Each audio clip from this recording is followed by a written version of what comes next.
evening is a two-part live pertaining to chaos transpiring down in Memphis and an update pertaining to Eliza Fletcher.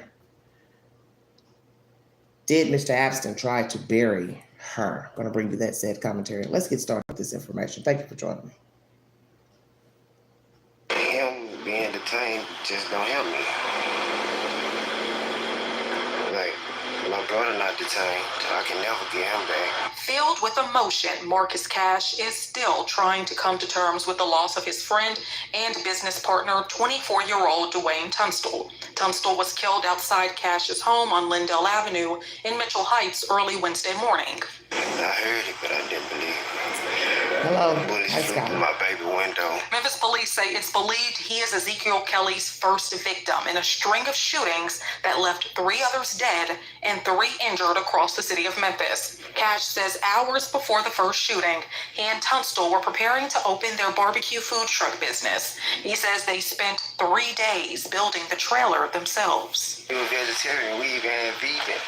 Like, we had food for everybody. Cash says that night they cooked and invited friends over to enjoy. Kelly was one of them. Why did he come over? To buy food. You know, we served him food. It's like he was being supportive, but how you be supportive and do that? Court documents say Kelly pulled Tunstall to the side, and at some point during the conversation, he shot Tunstall several times in the head before leaving. In a now deleted Facebook Live streamed by Kelly, he admitted to shooting and killing Tunstall along with several other people. Cash says he was detained by officers for hours, unaware of the events that took place after his friend's death. I was traumatized, emotionally messed up. Cash says his friend leaves behind a daughter and has a baby on the way. He says Tunstall, who also did music, believed in helping others in any way possible. Last year, we introduced you to Tunstall after he went viral on social media for helping a stranger pay for her gas. He always believed no one is better than the next. Everybody is equally the same. Everybody eat. Cash says he doesn't know why Kelly allegedly shot Tunstall, but he knows the two had an argument the day before. My brother didn't deserve none of it. Reporting in Mitchell Heights, Kwame Wilborn, WREG, News Channel 3.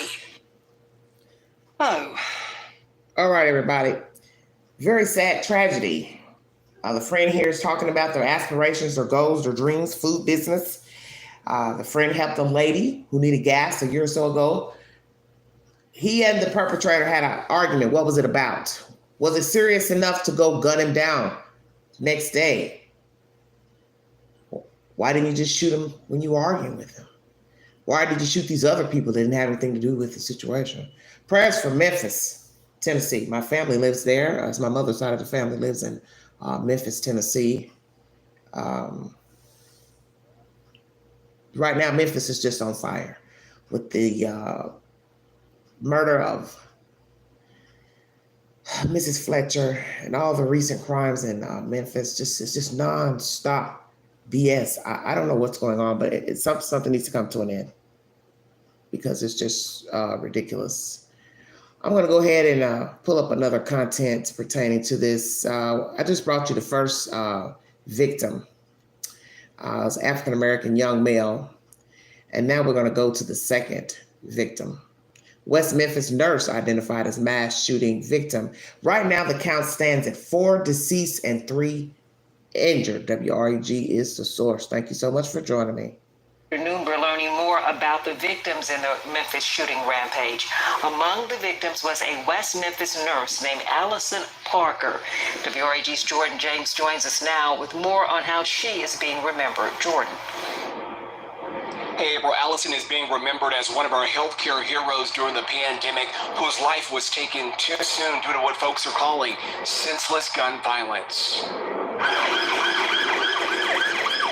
As sirens and gunshots came to a halt across Memphis, a community is left reeling. Everyone's still shaken up. Shaken up after 7 people were shot during a crime spree that investigators say was carried out by 19-year-old Ezekiel Kelly. This has been a horrific week. for the city of Memphis and the Memphis Police Department. Among the 4 individuals killed over several hours Wednesday was Allison Parker, a nurse who worked in West Memphis. From my understanding, she's a very sweet and nice individual. She's a mother with children.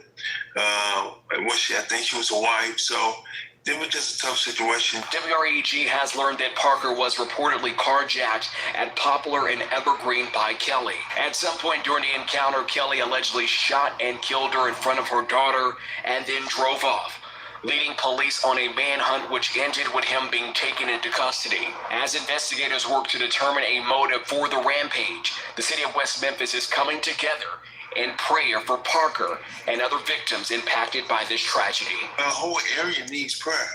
Leaning on our faith, and us mostly being Christian around here, we definitely have to lean on them. Lean on God for the strength.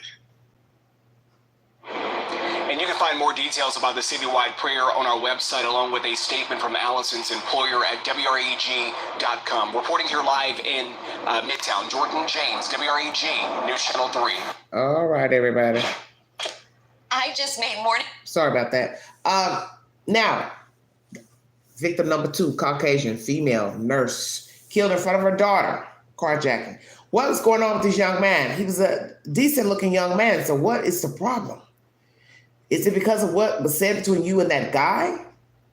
Or you had other things going on? Hey, I understand anger. Yesterday, I was on fire. Last night, I was in a funky mood. I was not my best today. Just like one thing after the other, just a real funky mood. So I get it. We all get disgusted. But do I go out here and start shooting people, carjacking people because something's not going my way? Somebody upset me. Somebody said something I didn't like. Somebody did something I didn't like. Do I just go out here and start shooting and killing people? No, I cannot do that. I'd rather just stay to myself, work it out, and keep it moving. Prayers for Memphis. But this is disturbing information. Just very disturbing. I'm going to bring you more content pertaining to Eliza Fletcher, but this is depressing news. Prayers for the community, prayers for the victim's family, prayers for that child. Because can you imagine being there, watching your mother gunned down, someone that's trying to steal your car, whatever was going on, and you're a child trying to process what the hell is going on with this adult accosting your mother? How in the world could a child sleep after that? We need to pray for Memphis because I don't understand what's going on down there. What's in the water? It needs to stop because Memphis is having it bad. Very, very bad. And it's obviously not safe for anybody to be walking around. Now, instead of somebody profiling you, stalking you, once again, just random shoot anybody because I can. That's what happened. He didn't know that nurse. That nurse didn't know him. Her children didn't know him. Just angry, mad at the world. Very sick. Prayers for Memphis. And as I said, decent looking kid. Very sad. We're going to go to Court TV and see what they have to say about this young man. Thank you for joining me. If you'd like to donate to this great network, $sign Big Angie, 129 Cash App. Like, share, and subscribe. The dream is real. Thank you so much for patronizing. And yes, I'll let you all be in the chat today because I forgot to turn the comments off. Lately, there's been too much disruption going on in the chat. So it just was happenstance that that you're able to comment today. But after that, I'm sorry. It's too much going on. A man accused of going on a shooting spree in Memphis, Tennessee, has been arrested. 19-year-old Ezekiel Kelly is accused of driving around the city for hours on Wednesday, shooting at people, ultimately killing 4 people and injuring 3 others.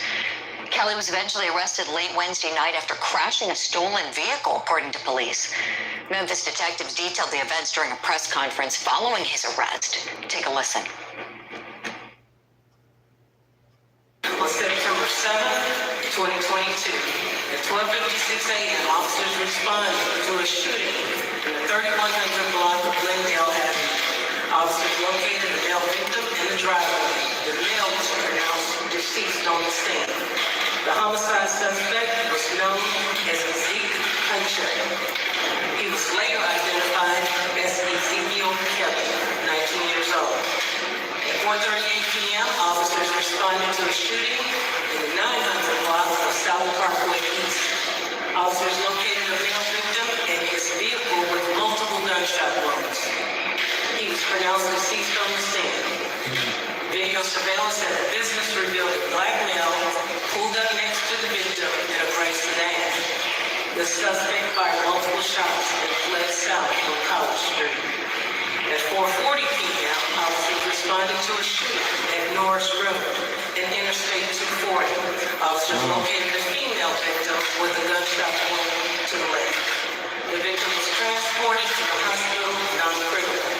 The suspect fled in a dark colored sedan eastbound on Norris Road.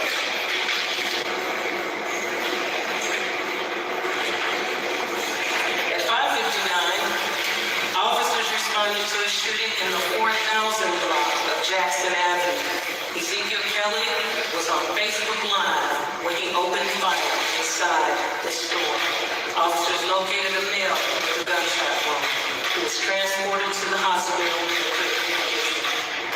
At 6:12 p.m., we received information from a concerned citizen that suspect was on Zeke Puncho's Facebook Live stating that he was threatening to cause harm to citizens. At this time, the Memphis Police Department launched a citywide search for the assailant. We deployed additional manpower and asked for assistance from partner agencies to locate Ezekiel Kelly. We began to utilize our social media platforms to alert citizens and contact our local media agencies to alert our citizens of the impending danger. At that time, we also recommended that they shelter in place. At 7:23 p.m., officers responded to a shooting at Poplar Avenue in North Evergreen. A female who had been shot was located on the scene. The suspect took the victim's vehicle, a gray SUV, and fled the scene. At 7:24, officers responded to a shooting at Poplar Avenue in North McLean Boulevard. A male victim who had been shot was located and transported to the hospital non-critical. At 8:55 p.m., officers responded to the 800 block of West Branch regarding a shooting. Officers located one female victim on the scene with gunshot wounds. She was pronounced deceased on the scene. At 8:56, Southaven Police Department responded to the area of State Line Road and Highway 51 regarding a carjacking. The suspect carjacked the victim at gunpoint and took a gray Dodge Challenger, leaving behind the gray SUV that was taken from the Poplar Avenue and North Evergreen location. The victim was uninjured at this scene. At 8:58 p.m., Memphis police officers spotted the Dodge Challenger northbound on Interstate 55 from State Line Road. A high-speed pursuit began. The pursuit terminated at Hodge Road and Highland Road. The male driver, identified as Ezekiel Kelly, was taken into custody without incident by the Memphis Police Department and the Shelby County Sheriff's Office. Evaluating wants and needs is extra important when thinking sorry about that commercial. Especially when it feels like there's not Let it enough play. for everything. It's best to figure out your pick. Wow, what a mess. Just horrible. We want to play for you the mayor of Memphis's reaction to this news. I am angry. I am angry for them, and I'm angry for our citizens who had to shelter in place for their own safety until this suspect was called. This is no way for us to live, and it is not acceptable.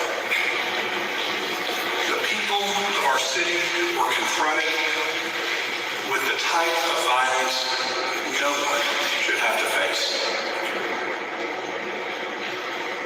Ezekiel Kelly was charged with criminal attempted first-degree murder, but pled guilty in April of 2021 to the lesser charge of aggravated assault.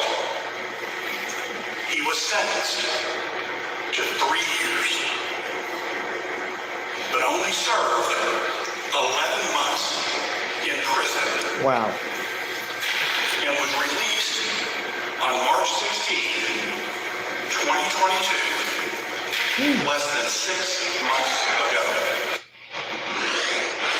Yeah, let that sink in. Ezekiel Kelly, the man police say is responsible for that shooting spree, was only let out in March. 19 years old. Yeah. And a violent felon Yes. with a history of assaultive behavior. Let me turn to my guests now and get their thoughts on this case with me. Two outstanding trial attorneys, Judge Kimberly Bando and Josh Schiffer. This one's sickening. I mean, just sickening. You think how senseless. And I want to go to you first on this one, please, Judge, because this is probably such a tough consideration when you have somebody in front of you, you know, as a judge, and you dole out a sentence for a crime. Here it was aggravated assault. We heard the mayor talking about how he was supposed to do 3 years. He got out at 11 months and then back on the street, allegedly reoffending. Right. Your thoughts on considerations, you know, by courts when you have criminals with assaultive behavior problems? Yeah, you're not going back out on the streets. We gave you that opportunity so that you were rehabilitated, and you've allegedly proved us wrong. What do you think, longer terms? Like incredibly longer terms, yeah. Yeah, absolutely. Especially if you have the propensity, and now that we see that, you have to actually serve your complete sentence, and definitely a longer sentence, because obviously whatever happened, you didn't learn a lesson, you didn't change your behavior, so it didn't do what it was intended to do. Exactly. Thank you, Judge. And I want everybody to take a look at this mugshot. Ezekiel Kelly smiling here. Josh Schiffer, you said you think that's going to come back to haunt him, huh? Yeah, I wouldn't want to be, and it's a tough month for the defense attorneys of Memphis. Yeah. It's going to be tough with any juror for the next couple of years with these really dramatic, exploitative, and horrific crimes. How this fits into the sentencing conversation, I don't know. It's hard to predict. You want to give a benefit of a doubt, but when you miss it, you miss big. I appreciate you both weighing in on this one. Truly sickening facts, and I know we're going to keep getting more details from police and prosecutors as this case continues moving through the system. Hey, All right, everybody.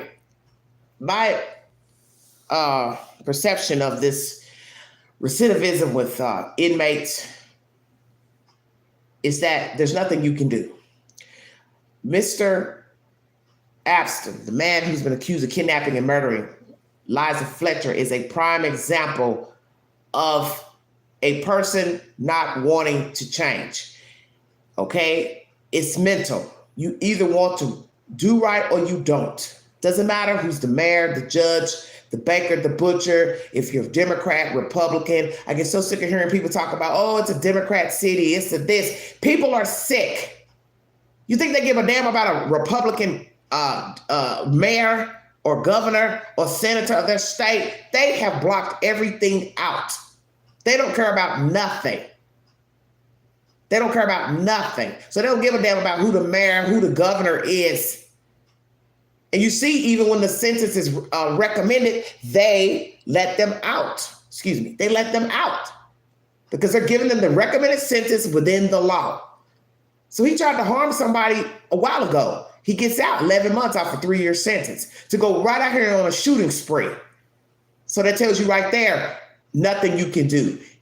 Do you all offer counseling in there, especially to people who have a chance to get out? If they don't have a chance to get out, counseling is a waste of time. So maybe that's what you all need to do, is see if you can offer the people counseling that are going to be able to get out of prison. 10 years, 15, 20, 30, if they're young enough to get out. Maybe you offer them counseling. But will it work? Maybe not. But you're not going to know until they get out. But definitely, you have no jurisdiction of the human mind. That's what people need to understand. You can't keep talking about politics and all of that and who's in charge and who ain't in charge and who's a Republican, Democrat, and, oh, this city is ran by Democrats. That's why they got so much crime. And, well, we had crime when we had a Republican president.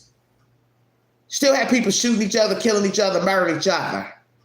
Still had Republican governors. Republican senators, Republican mayors. People don't care. They don't care about that stuff. That's something you're saying from your armchair hustling. Talk is cheap. These people don't care about anything. So it doesn't matter who's in charge of the city. They just don't care. And it's time for you all to understand that. You can go vote a Republican in office right now in Memphis. It won't do a damn bit of good. Won't do a damn bit of good because the people are ill. They're sick. There's some sickness out here. These people are ill. They don't care. And that's my take on it. Eliza Fletcher, she's passed on now. Violent death. I want to bring you said commentary pertaining to her. The Queen has passed away, the Queen of England. Everybody knows this now. Her son Charles will be her predecessor. Okay, so I brought you information pertaining to the two victims, young black male, white Caucasian female nurse. Court TV brings you information on the rampage down there. I'm going to bring you information pertaining to the Fletcher case from Court TV. There's quite a bit of information I want to bring you. Let's see what I want to do. I'm going to go from a day ago on his arraignment. Let's start there. Thank you for joining me.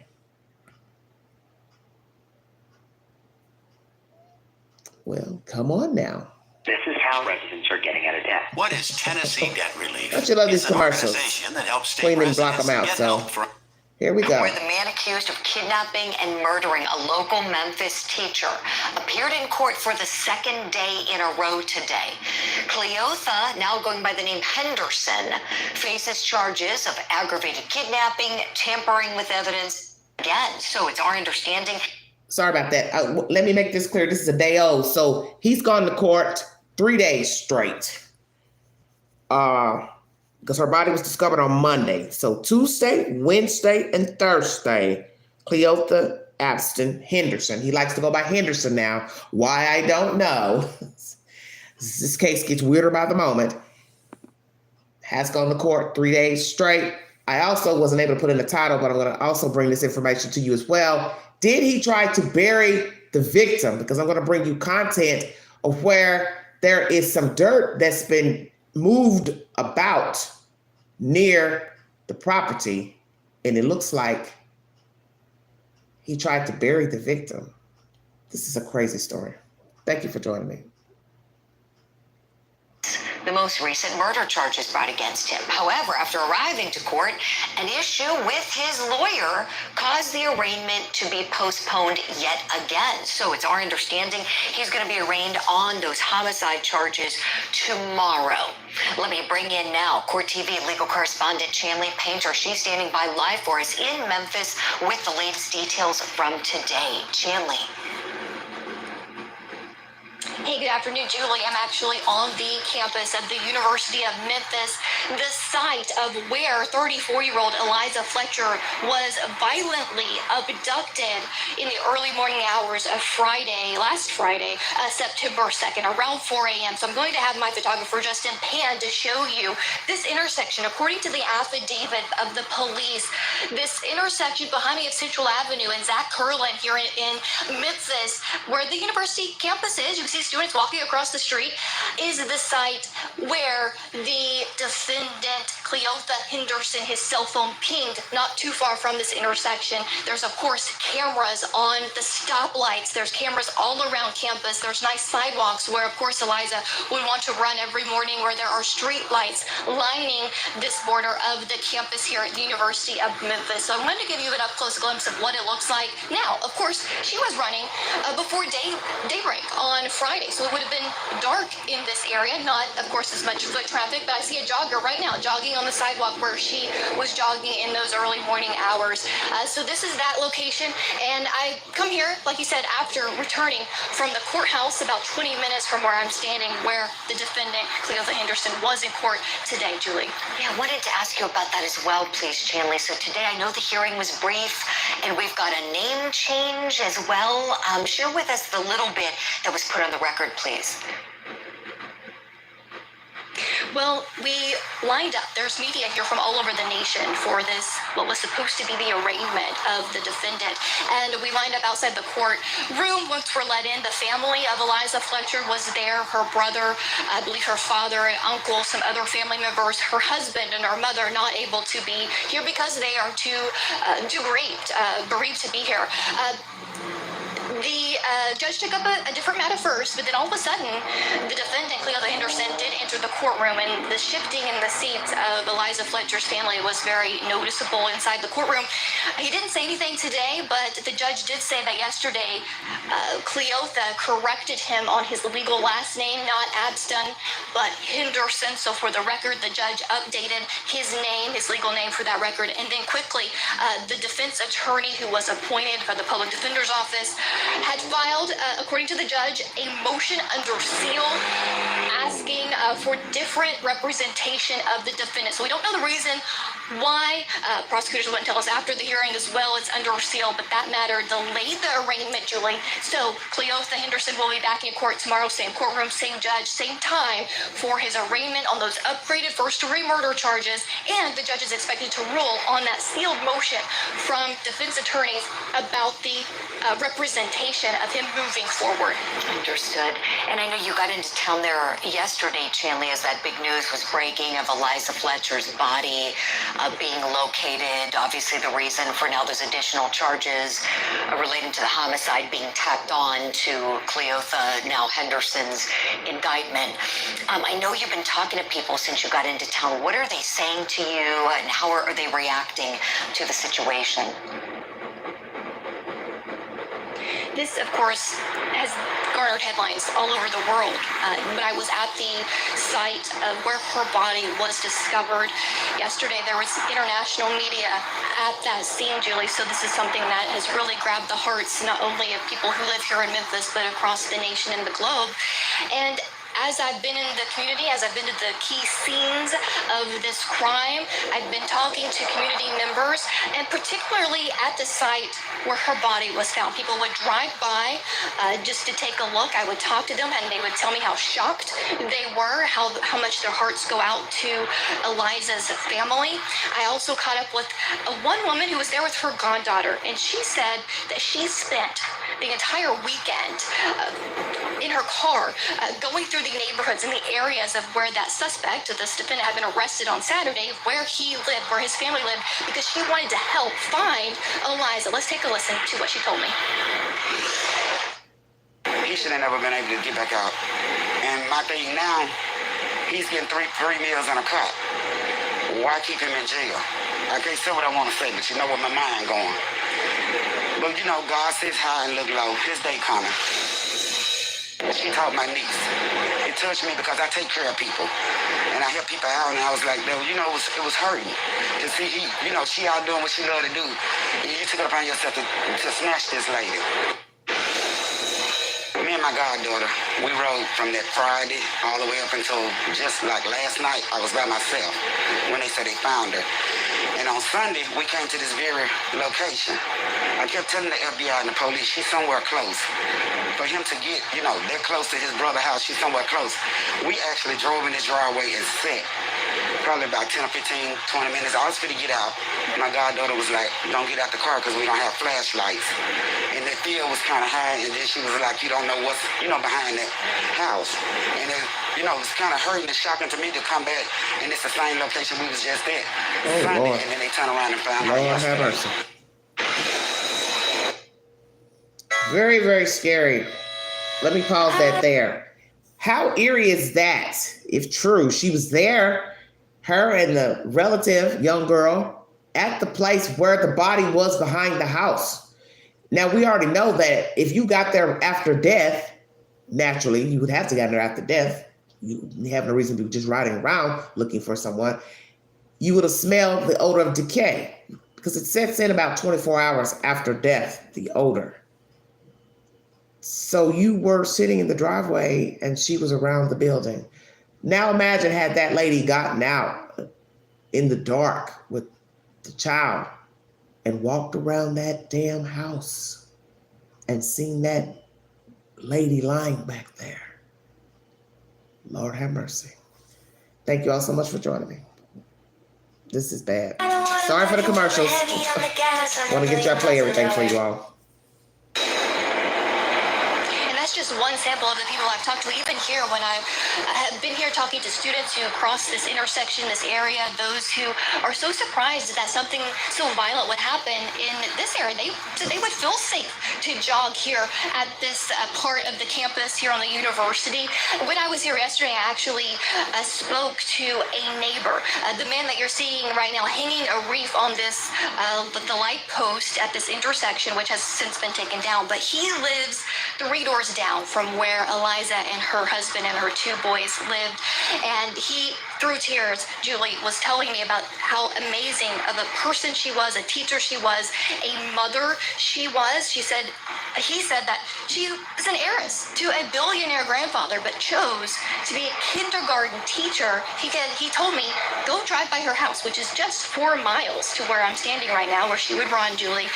And he said, go look at her the front of her house, and you can see what was important to her. And Julie, in front of her house, toys, a big dump truck that her boys probably played with, a sandbox in her front yard, and that front huge window that would be like a formal dining room was a playroom. There's crafts and arts, colorings hanging on her front window of her beautiful home here in Memphis, and it just tells you all you need to know about who Eliza Fletcher was.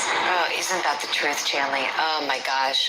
You know what you just said, that gives so much perspective to the story. This is somebody who didn't have to work, but wanted to work because she wanted to make a difference for all of those children that she taught. And clearly, as the evidence, shows that you saw today outside the house. I mean, what a devoted mother. And I know your heart breaks, as do all of the people, watching this case closely. Our hearts go out to those kids. Do you know her? Have you heard about how old the boys are? They are quite young, toddler to elementary school age, young boys, very cute. And I want to also mention that I spoke. Now, the prosecutor in charge of this case is a familiar face at Court TV, Julie, Paul Hagerman, who prosecuted Billy Ray Turner in the Lorenz and Wright murder. I caught up with him today. Of course, he's a big fan of Court TV. Julie, I asked him about the family because he's met with them over the last several days, and he had tears in his eyes, Prosecutor Paul, about meeting the boys and her husband. And he said her husband obviously could not be there today. Just too saddened, but he said he had to tell his 2 boys yesterday, and the prosecutor couldn't even finish his sentence because he started crying. The heaviness of this, it's just such a senseless tragedy, Julie, and it's really affecting like an avalanche of this story affecting those ripple effects across this community.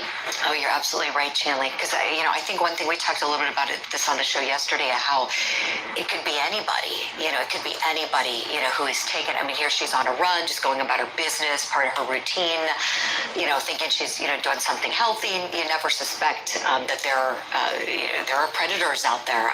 Agent Ted Golden, who I know you're familiar with, said on the show yesterday, evil never sleeps. And there are people looking to do other people harm all hours of the day. It is just dreadful. I wanted to also ask you, please, Chanley, about the press conference following the hearing today. For anybody who might have missed that, what were the big takeaways, please? Sure. The district attorney here, a newly appointed one, Steve Mulroy, took the time to speak to the media along with Paul Hagerman as well, and fielded a lot of questions about what's next in this case. A few key takeaways, Julie. They are not releasing or commenting on any time or cause of death now that her body was discovered on Monday. They also aren't talking about any potential sentence they may pursue, because here in Tennessee, first-degree murder, one of the possible punishments is the death penalty. So they were asked about that. It's too early in the game to even talk about what they may pursue here, because again, they're going to wait for a bond hearing. There could be a preliminary hearing, and then also the grand jury still has to indict, according to Paul Hagerman here in the state of Tennessee. So it's still very early, but they did talk about the history, the criminal history of this defendant, who goes back when he was a juvenile, and why he was released early from a charge of kidnapping, a conviction on kidnapping. And of course, they also talked about the family. Let's take a listen. While at work, I had a severe foot injury. Sorry about the commercials, you guys. I was involved in a serious car wreck. My mom got. What would you say to people who are following this story and saying, based on what we do know about this suspect's prior record, what do you say to people who think he shouldn't have been on the street at all? Well, I mean, it's easy to talk about things in 2020 hindsight. In this particular case, clearly he should not have been on the street. Our office actually opposed parole at the time. We now know in hindsight, perhaps the parole decision was a tragic one. We'll only be able to speculate as to what other thing he may have done had he served his full term. You've had a chance to talk to the family. I mean, how are they responding to the last couple of days? What are they going through right now? Well, obviously they're in agony. They were in agony for the first couple of days when they didn't know the fate of Liza, and then different type of agony once her fate was confirmed. They have been cooperating fully with us and with law enforcement throughout the entire process. They're supporting each other. They really appreciate the outpouring of concern from the entire community. I think just in general, they're preferring to keep to themselves, have their privacy respected, and go through their own grieving process. Tomorrow we expect the family members there today to return for that delayed arraignment. Again, 10 a.m. Eastern, the defendant will be back in court, Julie. He'll be arraigned on his upgraded counts of first-degree murder in the perpetration of kidnapping, especially aggravated kidnapping, and of course, tampering with evidence, as that affidavit details. At least 2 people witnessed him cleaning out that black SUV we've seen caught on surveillance video that was the car used to abduct Eliza Fletcher, Julie. Just dreadful allegations. Chanley, thank you so much for all of that. Chanley Painter live for us there in Memphis, Tennessee, on the ground as this case continues developing. We will keep you posted. All right, everybody. Okay, I'm gonna take this down. My machinery. Very, very disturbing information. So, court 3 days in a row, as you've heard. Busy trying to get this situated so you all get a little aerial view there of Mr. and Miss of my goodies. Hold on one second. All right, there we go. Okay.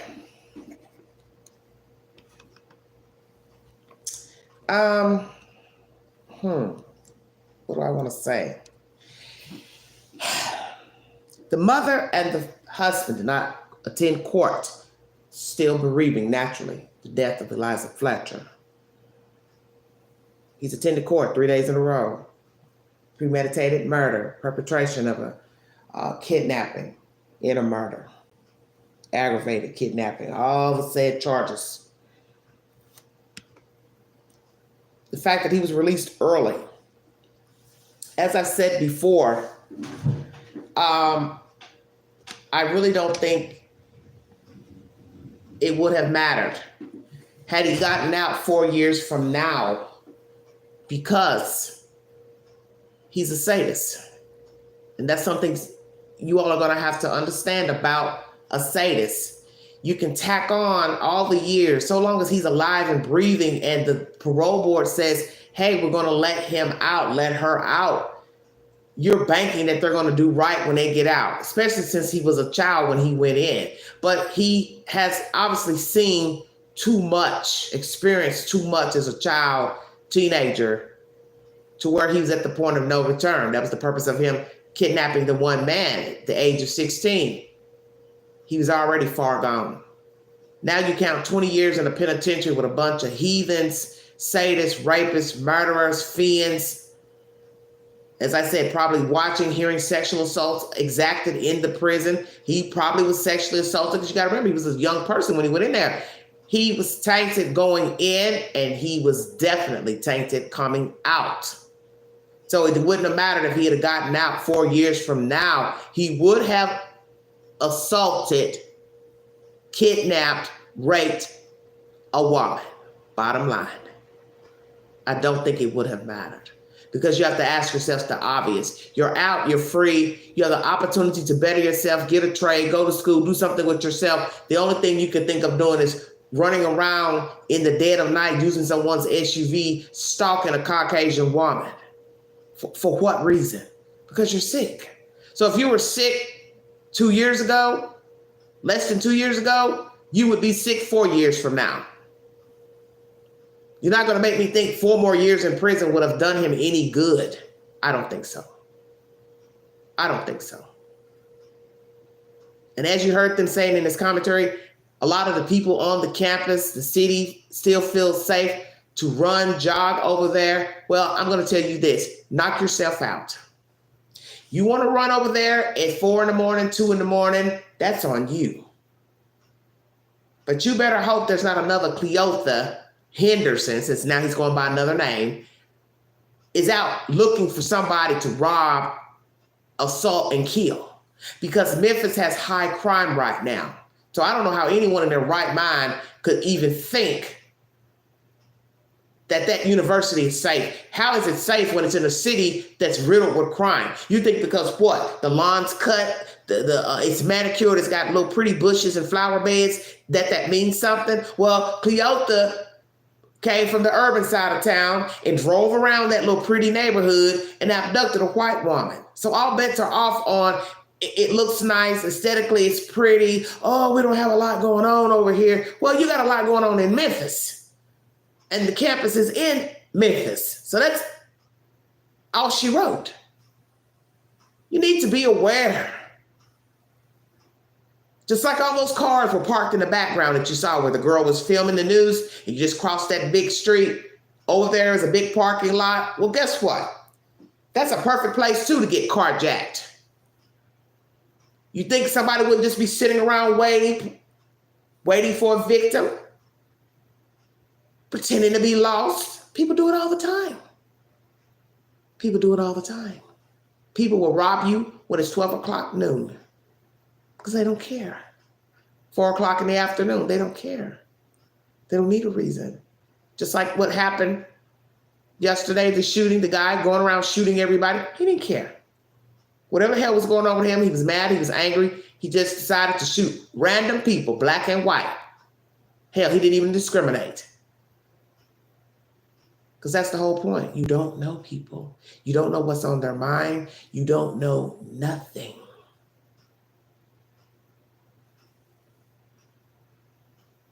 And politics means nothing to a sadist, a sick person. They don't care anything about, as I say, who's the governor, who's the butcher, who's the mayor. Oh, well, we've got a Republican mayor. I don't think I'm going to kill anybody today. I don't think I'm going to go rape anybody today because we have a Republican mayor and they will be very hard on the sentencing. And we have a Republican governor. And I think today I won't molest any children because the governor's Republican. Do you hear yourself? Do you know how idiotic that sounds? As you see, these people get out of jail. They get out of prison. They have a board that lets them out. He was supposed to still be locked up, but somebody said it's time for him to go. That's why it doesn't even matter when the sentence says 25 to life. It can say 25 to life, but they only do 22 years. So the recommendation from the judge doesn't even stand. So all of it's just fluff. It's the determining factor is going to be how they behave when they're in prison and that damn parole board. That's who's going to determine if they get out or not. And the rest is on the newly released inmate. If he or she's going to say, hey, I've been here too long. I'm going to get myself together. I'm going to better myself. Hey, I'm going to get me some therapy. There's something wrong with me. I've got these evil thoughts. I'm still thinking about doing wrong. I'm still thinking about hurting people, harming people, assaulting people. I got to get some help. But we already know these people won't go get the help. See, that's another problem. Controlling the urges. Controlling those evil thoughts. You can't make somebody go see a psychiatrist. You can't make somebody take medicine. You can't force a person to do anything. You just have to pray that you won't walk into the path of a mad person. That you won't befriend a mad person, sleep with a mad person, have children with a mad person, date a mad person, work with a mad person. That's all you can lean on is faith, prayer. Thank you for joining me. If you'd like to donate to this channel, $129 Cash App. All super chats and stickers are welcome during this live. We're going to now get more information pertaining to this crazy case. I brought you commentary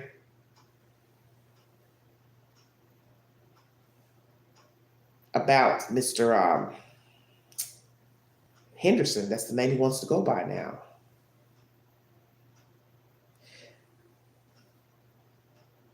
So, what you heard was about the arraignment being delayed.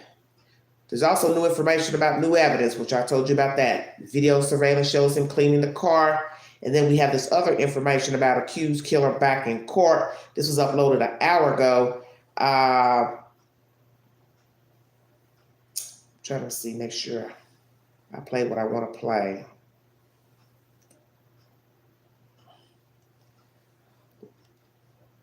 Because there's a whole lot.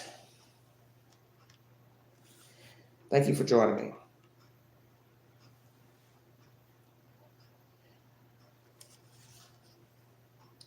Let's see what happened with the third day in court. I don't think I played this. There's so many updates that they just run concurrent.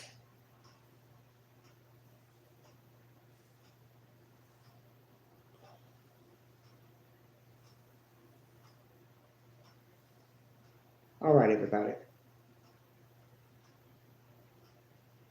Let me see if I can get this. The man accused of kidnapping and murdering a local Memphis teacher and mother appeared in court for the third day in a row. Cleotha Henderson is facing charges of aggravated kidnapping, tampering with evidence, and first-degree murder after police say he abducted 34-year-old Eliza Fletcher while she was out jogging early on Friday. Court TV legal correspondent Chanley Painter is there in Memphis gathering the latest for us. She is joining us now live. Chanley, good afternoon to you. First of all, tell us where you are right now, please. Great to be with you, Julie. If you notice behind me, I'm at the location where Eliza Fletcher's body was found, but it looks a lot different Look today. at the house, everybody. The tall grass, the grass that was taller than I am, has been mowed today, this morning, by the city.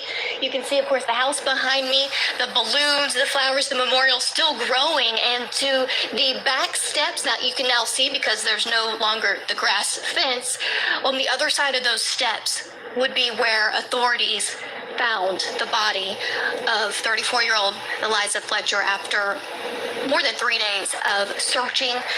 Now, the woman responsible for the reason this grass is now cut, Josephine McGee. Come on over here, Miss Josephine. You're with a nonprofit Queen Community Organization Program. And you called the city to come take care of this grass. Tell us why and about your event tomorrow. Because I'm having an event for Miss Fletcher. We're doing a candlelight vigil at 6 o'clock p.m. and I want people to come and I want it to be clean out here. And you were telling me earlier about why her story resonated so much with you and the work you do in your nonprofit organization and also the community that you live in. Why? Because I had a sister, my baby sister, she was 16 back in 1983, and she got killed. And they raped and strangled her to death. So sorry to hear that, but I have to tell you, Julie, Miss Josephine has been out here. She has the broom and rake in her hand right now. And this morning, since about 7, and she's had her own lawnmower here, helping clean up this area. And this is a common problem. We talked about this with the people who stop by and visit this type of neighborhood with vacant homes and grass overgrown, right? That's right. And what do you want? And you want the city to take action? I want the city, because we paying taxes here, and then the city code the city code enforcement and city councilor, they need to do their job. You know, they don't want to live all this grass around them. They want to live in a decent, clean neighborhood, and then with grass, it brings snakes, bring rats, bring bugs, it brings spiders. And it conceals crimes. Yes. So thank you for what you're doing, and again, and for your vigil tomorrow night here at this location, Julie. There's expected to be many people to have this candlelight vigil for Eliza Fletcher. Thank you so much. I'm going to toss it back to you, Julie. Oh, much She watches Court thanks TV, to- by the way. Big fan. Oh, that's awesome, Chanley. What a sweet lady Miss Josephine is, and our hearts break for her hearing what she told you about her loss in the same kind of criminal situation with her baby sister. And who knows, maybe at some point in the not so far future, she can meet with Eliza Fletcher's husband and children, and maybe they can all talk. My goodness, so much going on there where you are. So this home, as you pointed out, looks a lot different today. I know that you've been heading in different places in that community. You also were at an apartment complex as well today. Tell us about that, please. Yes, Julie. The affidavit against the defendant here, Cleotha Henderson, details that in the hours after the abduction, he is seen by witnesses and video in that black SUV cleaning it out hours after at his brother's apartment. Well, just this direction to my right, about half a mile, literally just down the road. We drove it. It only takes about a minute and a half to make it from that apartment complex to this spot right here where Eliza Fletcher's body was found. And so quickly, he, according to the affidavit, is seen by a couple of witnesses cleaning for 2 hours the passenger side of that black SUV. So the affidavit says that, of course, a witness told police that he was behaving oddly, and his brother told the police that he saw his brother cleaning, the defendant here, cleaning the car, washing his clothes in the sink of the house as well. And his brother appeared to be acting very strange Friday morning.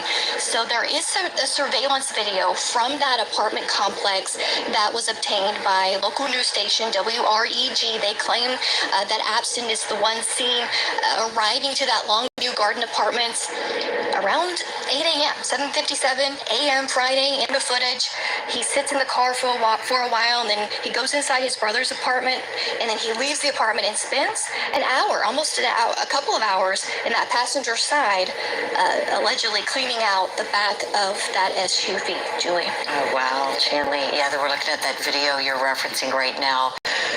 Really, really disturbing allegations here. That allegation, of course, being the cover-up of what was allegedly committed by him. I know this was day number 3 for him in court. The way everything worked out with the discovery of the body meant multiple days, and then there was an issue you told us about yesterday with the motion under seal by counsel. Tell us what you were able to find out, please, when he was back in front of the judge today. Some more legal wrangling this morning. The defendant, of course, entered. He didn't say anything in court. The family of Eliza Fletcher also inside the courtroom again. Her brother, uncle, and other members of the family. Like I told you yesterday, the prosecutor said her husband and mother, of course, too grieved to attend anything just yet. So inside the courtroom, the judge took up that matter under seal and put on the record that he didn't find any sort of conflict of interest from the public defender's office. He did state that the office did represent the defendant 20 years ago for the kidnapping of the attorney when the defendant was 16 years old. But it was a different attorney, an attorney in that office who's not a part of this new matter, and so the judge did not find any sort of conflict. The public defender's office will continue to represent Mr. Henderson. They also set a court date of September the 15th for a report. So according to the prosecutors, after this hearing, there was a quick press conference, said that this is just a normal part of the process. There's still a couple of months more of hearings before this even moves up to the circuit criminal court. We could even see a preliminary hearing, they told the media, as well as it would go to the grand jury. So still a lot to come ahead for this defendant. Most certainly, Chanley. And I know throughout the reporting we've seen you do here on Court TV, the family is in so much pain right now. The other day, you had the interview with the district attorney saying they're in such agony after this. It's hard to imagine what they're going through. Any word today on how they're doing? Right. Of course, we asked the attorneys again how the family's doing, because they told me that they are in constant communication with the family of Eliza Fletcher, keeping them informed, even visiting their home multiple times to keep in touch. And the elected prosecutor, Steve Mulroy, did tell the media about the latest. Let's listen. We're celebrating back to school with sorry about that, everybody. Priced at KBB Fair Market. Plus, with every purchase, get a back. What can you say about the mindset of the family, how they're doing right now? You know, obviously they're distraught. You're talking about the Fletcher family, right? Obviously they're distraught. They've come together quite well. They're mutually supportive. They're obviously interested in finding out every development in the case. But they've actually been, I think, quite commendably concerned about each other and making sure that they support each other. They've been fully cooperative with us throughout the entire process. The family not talking at all, and a lot of the friends of the family who we've been meeting here, Julie, at this memorial where the body was found, and about 20 minutes north at the campus, University of Memphis campus, where she was abducted. And that's a growing memorial. I've been speaking to people who knew the family. They, out of the respect of the family who are not speaking yet, are also trying to not speak to the media. So they're kind of coming together in solidarity in that way. Those who knew Eliza Fletcher the best, and today in court, they of course would not speak to any of the media, and they were guarded as they entered and exited the courtroom and even the courthouse. So there is a run. I want to mention 4 a.m. I know Ms. Josephine mentioned her vigil tomorrow night at 6 p.m. There's also, Julie, a 4 a.m. run at the University of campus down that same spot where Eliza Fletcher did not finish her morning run on Friday. Oh my goodness, Julie. It's touching to see so many people reaching out with this showing of support and comfort and love for the Fletcher family after their loss. Shanley Painter, live for us in Memphis, Tennessee. Thank you so much for all of that. I want to bring in my guests now here in the studio with me, attorneys Judge Kimberly Bando and Josh Schiffer with me following this story. You both had been following the developments throughout the weekend. Of course, the news, the discovery of her body. Now here we are, day 3, this guy back in court. It's like a nightmare. It's like a nightmare when you think about, a crime that's like a stranger kind of crime, that somebody's just on a run and, thinking they're doing something healthy, and then suddenly this. Judge, how do you see this case playing out, like the long game? Like, do you think we're going to see a trial on this one, or do you think this guy might plead? If you had to predict, what would you say and why, please? I think we're going to see a trial, unfortunately, because I would hope if he is guilty that he wouldn't drag the family and the community, obviously, who's mourning through this. But I can't see them offering anything but life without the possibility of parole. So then in that case, it's really not any option for him but to have a trial. But I think that he will definitely have a trial. What do you think, Josh? Yeah, I think there's some game strategy, just like Judge Bando's saying, about, in my brief review, it looks like he's very guilty. That's what really everything's showing. And he has a terrible record. Everything is there for a successful death penalty prosecution, despite the more progressive leanings of the local DA. That's going to create some really tough questions for anybody advising the young man. And remember, we don't know what this young man's mental state is, other than since the age of 16, he spent 20 years in prison. That does for kidnapping. Yeah, for kidnapping. Yeah. Let's make that clear, right? Little kid prison. Of a lawyer. Yeah, exactly. This young person, we talk a lot about brain development. Certainly, he was wrapped up in stuff at a very early age. Who knows where he is? Who knows about his ability to really assist his lawyers and what his competency is? But this is a case that's probably going to demand the death penalty, and that means a trial. May not be economically efficient. I also just want to add, God bless Miss Josephine and for calling attention. People talk about these community issues with the tall grass. If you have a bunch of abandoned houses with tall grass, you're inviting crime and other problems. Exactly. And I cannot tell people how important it is. Reach out to your local leaders. Code enforcement, like she was saying, they've got a job. Hold our leaders accountable, because that's how we keep our communities safe for people like Miss Josephine. Yes. All right, everybody. So very true. Hold our city councilmen, political aficionados accountable. Exactly. Everybody knows high grass leads to vermin, possums, and two-legged creatures to do things they have no business doing. Some of you think, well, he took her back there because he knew of the place. He visited his brother over there. He's familiar with the community. Possibly so. But as you're saying here, we don't know his mindset. But I think he knows exactly what he was doing, because you have him on video lying in wait for 24 minutes. That's a long time to sit and just be sitting in the dark at 4 a.m. What are you doing there? What are you looking for? So you've got the capacity to know how to, one, drive a car, park the car, and sit and wait. So there's not too much wrong with him. I don't care what they say. There's nothing wrong with Mr. Henderson. New name change. And why the name change? Oh, let me guess. You know, Queen had to think about that for a minute. Mr. Abston Henderson, did you change your name because Abston is your mother's name, maiden name, and Henderson is your daddy's name, and you got a problem with mommy dearest, because mommy has given an opinion, public statement to the news. She's done. She don't want to talk about it. She ain't involved. So you feel some type of way about your mother. Oh, the plot thickens. That's why you don't want the word abstinent used on your legal documents anymore. Because we have to ask ourselves the obvious question. You were using abstinent before you kidnapped, sexually assaulted, and raped, killed Mrs. Fletcher. How do you think they came to bring your name to the news? Because that's what you've used on your documents. Now, all of a sudden, Mommy Dearest doesn't want to have anything to do with you. Oh, now it's Mr. Henderson. I had to think about that while this commentary was playing. Why the name change? Oh, of course. Absent must be his mother's maiden name. Or married name, whichever. Henderson's probably daddy's name.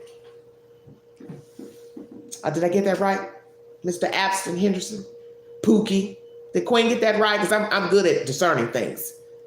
And I find it funny you want to address the judge as Mr. Henderson. Well, some will call you some other dirty names, but we don't want to get the channel struck for calling you such dirty names. But you deserve every one of them for assaulting this lady, kidnapping and stealing her life. She didn't do anything to you. And she didn't deserve that. Nobody deserves that. Thank you all for joining me. I'm going to make sure I'm playing everything pertaining to this information. So he's attended court 3 days in a row. Several charges, may even face the death penalty.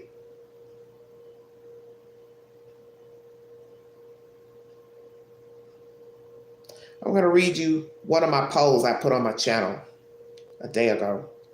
Did Cleotha Abston try to set up his brother Mario by dumping Eliza Fletcher's body near his apartment complex 100 feet, using his sink to wash bloody clothes and discard items in trash bag given to him by brother in apartment dumpster? There were 136 votes on this question. Yes, 50%. No, 14%. And not sure, 36%. Let's see what the comments were. One chat member said, probably just familiar with the area and thought it was a good spot. Love Heart said, nothing would surprise me. But at least 50% of you think that possibly he did set up his brother. Isn't that interesting? Because even in this commentary with Court TV and others, that is one of the scenarios that's been mentioned. Why did he go over there? You know? And at that time of night, the traffic would be down, but you still have to go through stoplights. It's about a 10-minute, 13-minute drive or so. Like I said, depending on traffic and how fast you're driving. Why there? If I didn't want anyone to find the body, I don't want the body linked to me. Wouldn't I take the body farther out? You dump the body inland, not too far from the campus and right next door to your brother. And as you heard commentary in this live, 1 minute, the reporter says, it took to drive from the brother's apartment to the dump site at that duplex. And you see how horrible that duplex looked. I made sure to zoom in on that photograph.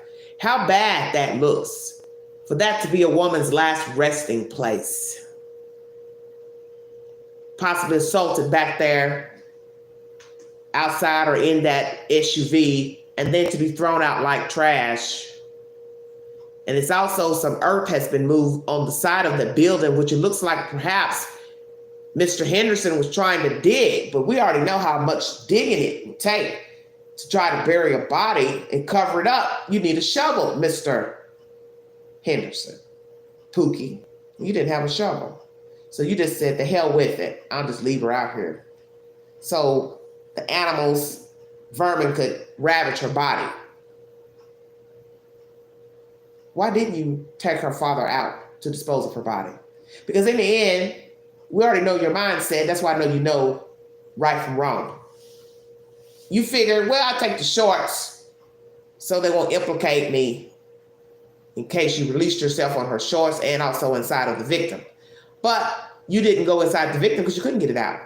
So that's why you took the shorts. So then it also made me wonder, did she wear undergarments? Because what I found interesting is that was the only thing mentioned that was in the trash bag, which 9 times out of 10 was found in that dumpster on the property where Mario lived. So why did you take those shorts and discard them when you probably let go of bodily fluids inside of the victim? You're not very bright. I don't think that you have mental problems. I think you're just stupid as hell. Stupid, but still knew right from wrong. Still bothers me about that area because it makes no sense. I'm to believe that while you are lying in wait, grabbing a woman, assaulting a woman, driving her 13 minutes away, 10 minutes away, which is however, you're thinking about your brother at the same time. Oh, after I get through, oops, I'm bloody. Oops, there's blood from the victim in the car.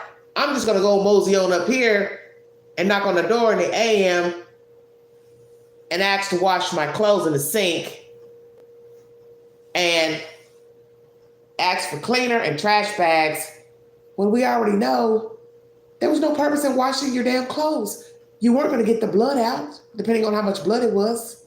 And obviously it was enough for you to feel like you needed to wash them there instead of taking them to Gwendolyn's house. This is a very wicked story.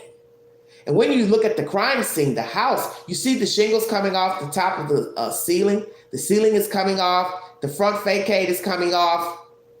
Not even a place to even live, let alone dump a body. So disrespectful. The crime itself, and then to be just dumped out. So to me, it seems like you wanted her found. You hit her behind the building, but you were already seen on camera. They already got information on who you were. So you taking her behind that house just made no damn sense to me. And we already know eventually they would charge her with murder because she would never show up. So the murder charge would come eventually. So that's why I don't know why you did all this extra. But possibly you needed somewhere private to play funny games with the victim. And then you just went ahead and left her back there. You're a piece of work. And the fact that this woman is telling you she was looking for the victim, she and her daughter, and they were riding around, once again, dangerous for her to be out at night with all this crime in the city, to actually sit in the driveway and the victim is just feet away. behind the back of this disgusting house. Think about that for just a second. You're running around the city looking for a stranger you do not know to help find her. And you eventually pull up to this dilapidated house and sit there in the damn driveway in the dark. The daughter tells you don't get out because you don't have a flashlight, which was a very good idea. And the dead woman is lying behind the same building. So I'm wondering, did you smell anything? Because as I said, about 24 hours in, the body starts to decay, and it will release toxins and a ferocious odor. Very interesting. 50% of you think he did try to set up his brother. Mercy, have mercy. This is a very heinous crime. Heinous crime. Oh, wow. Wow, wow, wow. Let me make sure I'm playing everything for you guys. Let me see if I've got this up here loaded up. Sorry about that.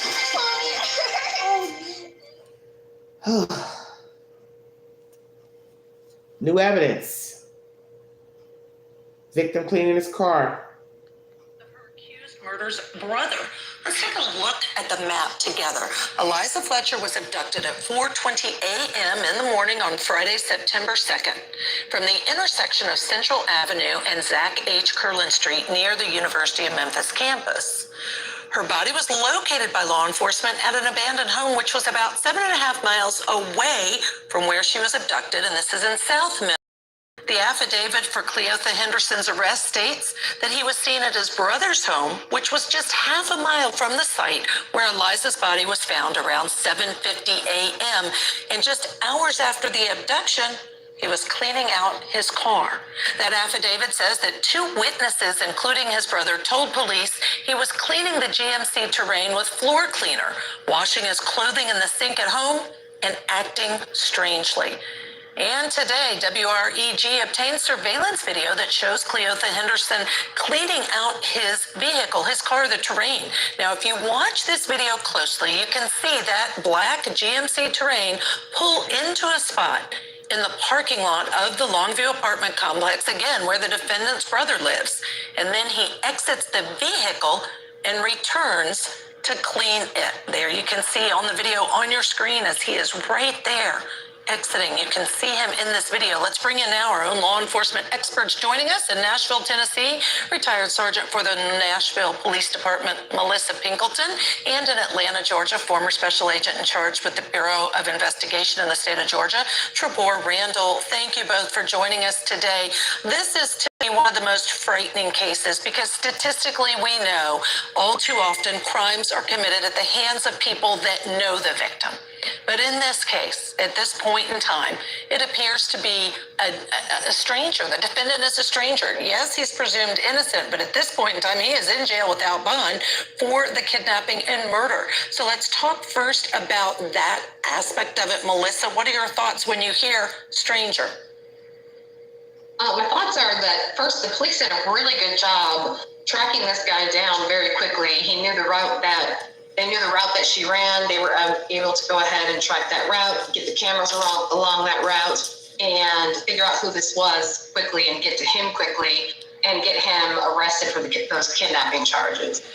And you're right, it has happened so quickly, but Trebor, the other thing that I like to see happen is it continues to unfold. We're learning about more and more evidence that law enforcement put together, from the shoes with his DNA that were found where she was abducted to this video that we have been showing. So Trebor, look at this video and tell me, what are your thoughts about the investigation as you're watching this additional piece of information?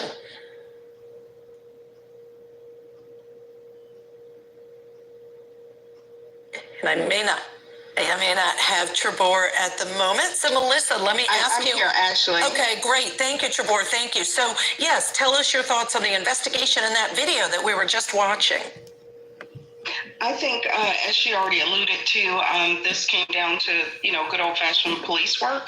Also, there was a forensic component, but not only them knowing her route, but also I believe the area that the remains were recovered in, that is usually going to be an area that's known to the suspect. It wasn't that far from where the brother lived, where he was seen cleaning out his car. And trying to clean his clothes as well. So I think piecing together those things from the area of the route that she was running to where the remains were discovered, and being able to triangulate that to where the brother of the suspect lived.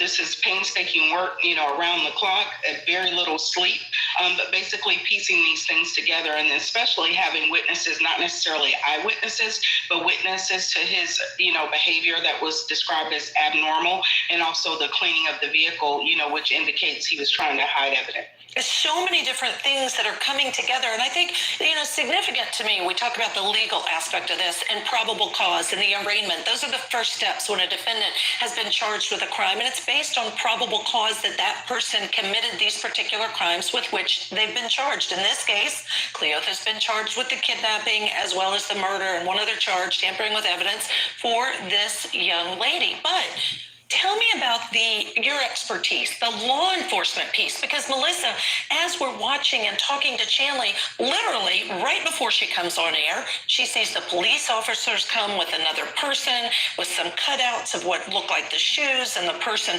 talking about where he located those in the road. And this is after the defendant's been charged. Is that typical? It's not necessarily typical. I don't know if they were just there paying their respects, because you said they had a cutout pair, or if they were doing a walkthrough perhaps. So, it depends on what they were there for. She couldn't quite nail down what they were doing there. Typically, somebody involved will go through a walkthrough. However, if that's not it, they might have just been there helping them pay their respect. And that's a possibility too. That's a really great point. We don't know exactly what they were doing there.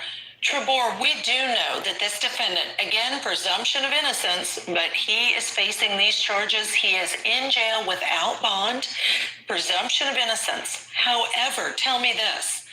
What do you think? What does law enforcement do with the fact that we know he served 20 years for a similar crime, a kidnapping, years ago? Again, it's just disheartening the more that, this case unfolds and unravels and you find out about this suspect's past. I say often that, past behavior is often indicative of what someone is going to do in the future. And again, with narcotic investigations, we were often able to introduce what we call similar transactions, crimes that were similar in the past. I think that, that's going to be a stretch, but if they're able to introduce that, this person has been convicted of kidnapping before, has served time in prison, and probably now is indicating they probably never should have let him out. Yes. And he just did what predators do, yes. It appears, if he is in fact guilty of this crime. A predator. It's just a terrible case. What predators do, past behavior indicative of future behavior. One of Dr. Phil's favorite lines. So let's say he hadn't kidnapped the first person back in 2000, the lawyer. He would have 9 times out of 10 been out here raping women and been just as sloppy. So he possibly would have been incarcerated at a young age because something is wrong with Cleotha Henderson. He's obviously a very disturbed individual. And I do believe he does not like his mother. They have not had a good relationship as a child. And she's walked away from him now that he's been arrested for kidnapping and murder. And that's why he dropped, I believe, the Abston name. I believe that belongs to his mother. I sure would like to know what the hell's going on with him and Miss Gwen. That would be very interesting to know. What has been said? Has she talked to him? Are they allowing him phone calls, conversations with outsiders, visitors? Does he have any visitors yet? Is he allowed any visitors? I'd like to know that. I'd like to know if Gwen will go see him. Will she also put money on the books? Because despite what you all think of Mr. Henderson, Mr. Aston, Pookie, there will be somebody who will still make contact with this perpetrator. There will be somebody who will still put money on the books, make sure he eats, get some commissary, and tried to even court him. You've learned this from Theodore Bundy, other heinous serial killers, murderers. They have a fan base. So who's to say if Gwendolyn hasn't still remained in his corner? Because talk is cheap. What she said to the news doesn't really mean anything. There was some other commentary I wanted to bring you pertaining to this sad, sad case, because it is sad indeed. This woman is gone, and she left her violently because it was not necessary to do her that way. But as this woman said in this commentary, he's a sadist. So it's going to be somebody. It's going to be somebody 4 years from now. Had he done all of the 24 years, it was going to be somebody. Had he not kidnapped that guy in 2000, it was going to be somebody. Possibly more. Until he got caught. It's just the way it is. Oh, mercy. 3 days of court. 3 days of court.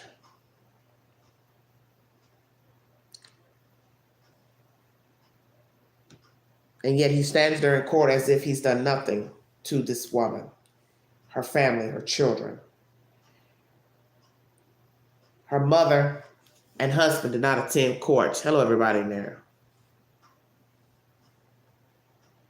I'm trying to bring up this commentary here to show you all some pictures that I believe Mr. Henderson was trying to dig a grave for the victim.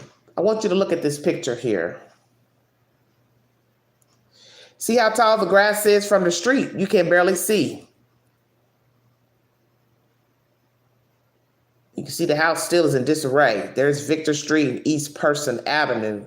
Balloons put up for the victim. But look how high that grass is. It was the perfect dumping ground for a victim. People wanting to go do wrongdoing.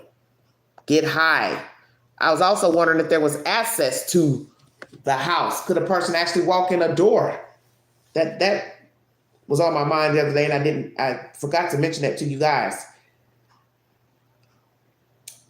This is something from Radar Online uploaded a day ago. Eliza Fletcher crime scene photos. See the shallow grave where the body of an abducted Memphis teacher was found slain after a stranger attack.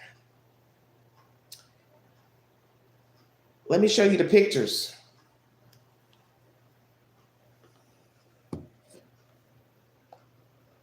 What was Cleotha trying to do there? Indeed, was he the one digging this earth up? Very scary, scary situation here. Hold on, let me try to pull up another picture. That's picture number 1. Or third picture, rather. Here's a close-up shot near the base of the house, the wall. You can see all this unearthed rock, dirt. Somebody was messing with that dirt. Digging. What were they digging? Cleotha, was that you digging the earth trying to bury Mrs. Fletcher? This is creepy. Get a good look at that, everybody. Somebody had been messing with that earth.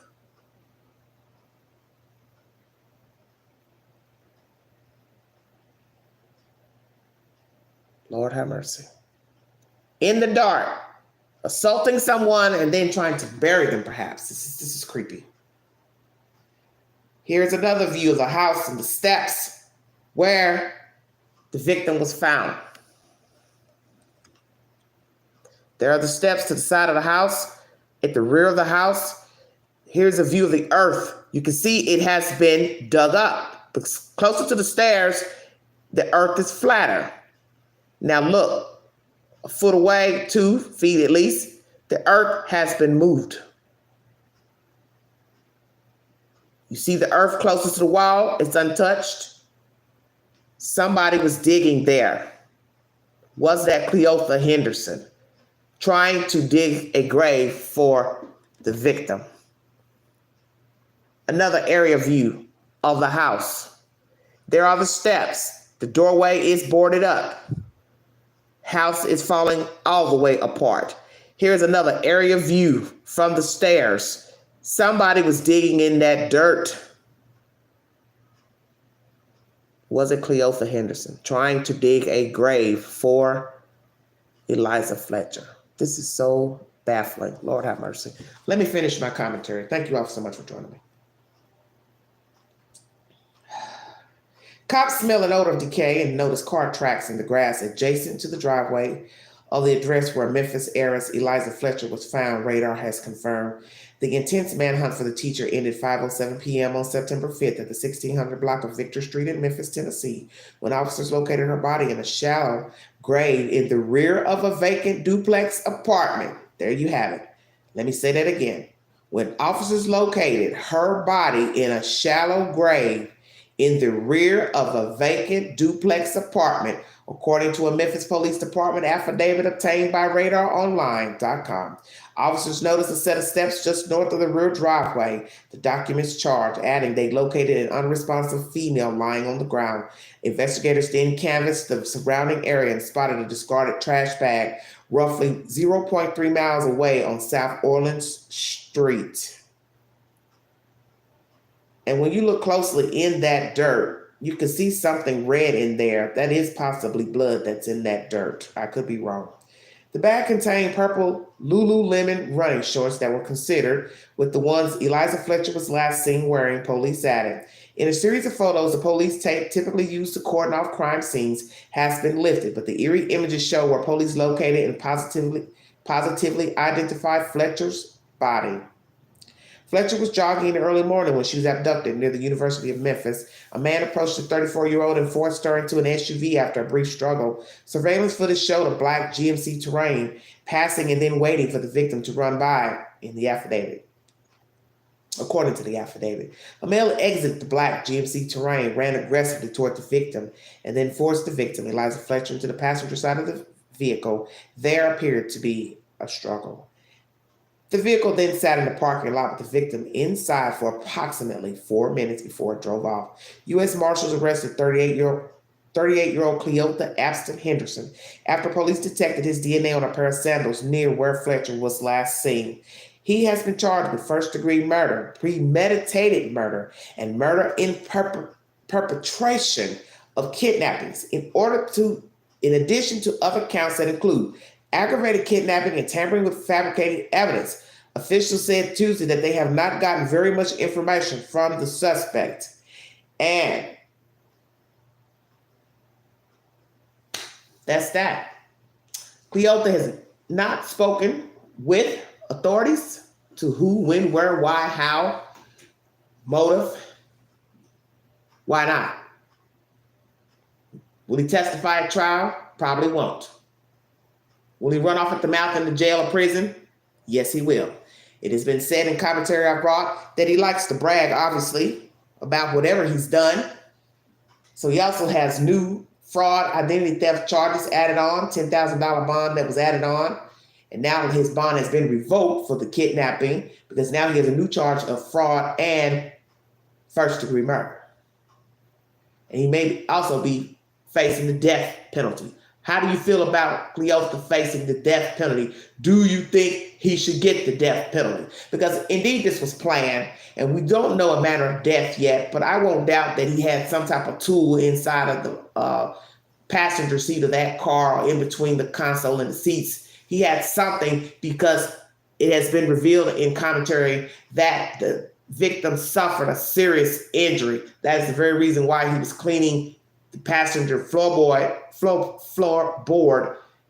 at his brother's apartment. He beat her or he hit her with something. Take your pick. But we will find out when an autopsy has been completed. But I'm going to show you those pictures again to show you that in this commentary it says she was in a shallow grave.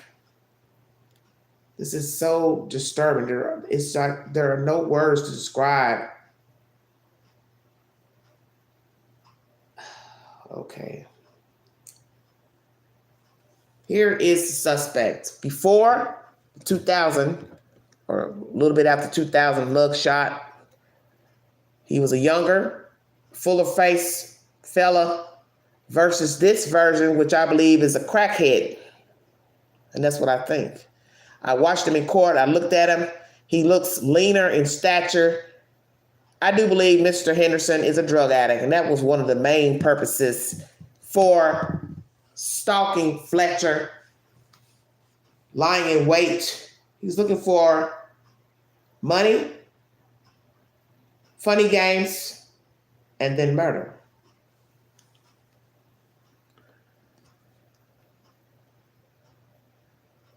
Where the victim was found, obviously covered with dirt, barely, because as you see, that's not even a foot in good.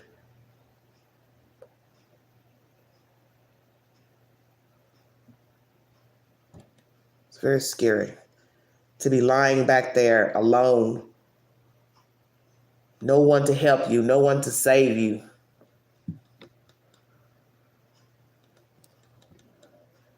Near the stairs of the house, the rear of the house, you can see where the ground has been dug up versus what's close to the wall is flatter.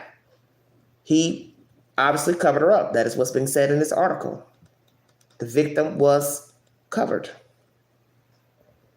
Wow. So the earth must have been already loose to where he could easily dig her up, try to cover her up. This is so sad and pathetic. And you can see right in there where it looks like something laid in there.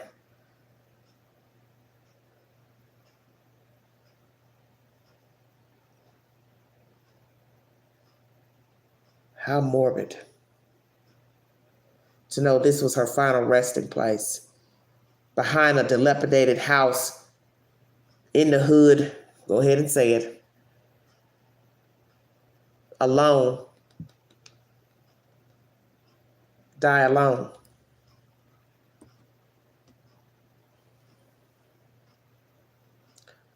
Mrs. Fletcher's last resting place.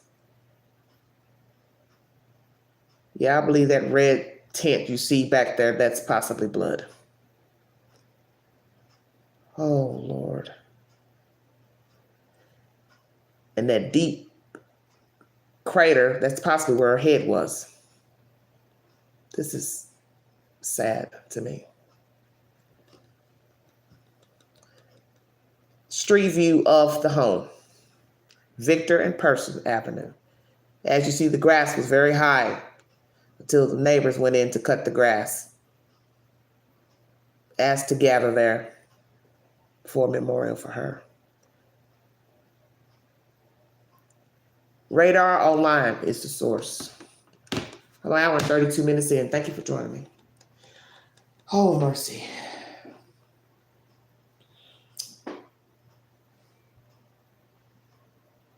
Why were you trying to bury her, Cleotha Henderson?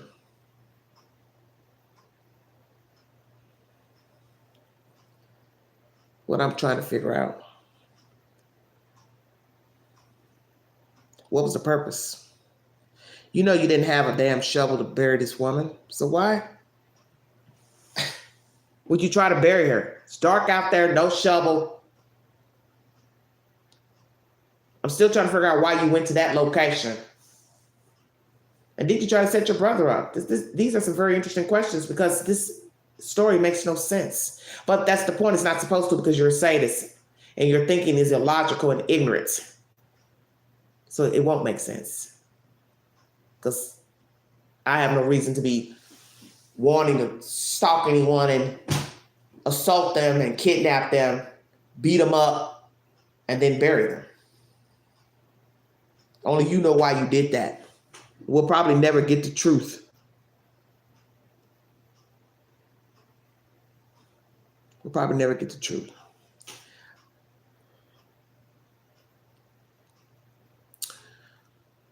Nancy Grace predicts suspect will admit to killing based on previous victim. Interesting. I wonder why Nancy Grace thinks that. Nancy Grace says Cleotha Abston will yak about killing Eliza Fletcher. I guess because of what happened with the last victim. Very interesting.